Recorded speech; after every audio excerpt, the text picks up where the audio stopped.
Zoomi's prayers, the locus of astonishment. Known unto God are all your works from the beginning.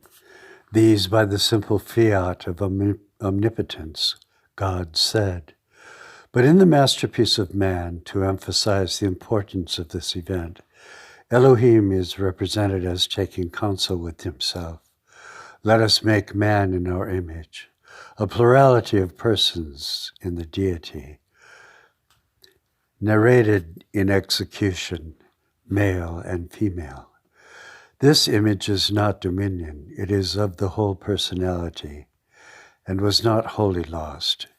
We retain reason as our self-consciousness was the recognition of right and wrong as other creatures do not.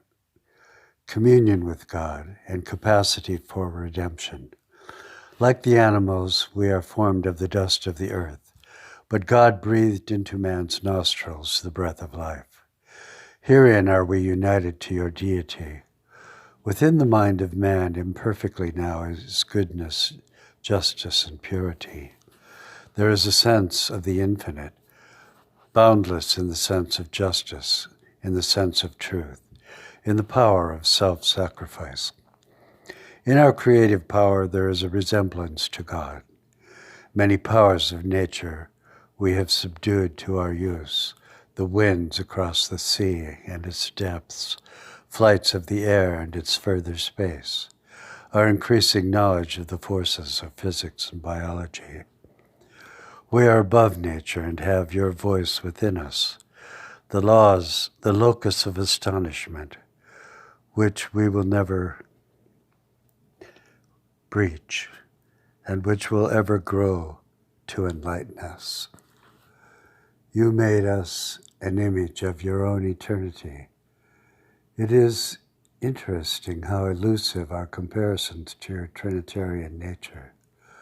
We can split ourselves and many things of nature to a duality, inward, outward, spirit, flesh, or to other proportions, yet Trinity remains intact. We are the image and glory of you. There is something mysterious in that. The entire concept of believing in you and of believing you, a separate being from an entirely other world, while the whole world rants against you. There is proof enough to suggest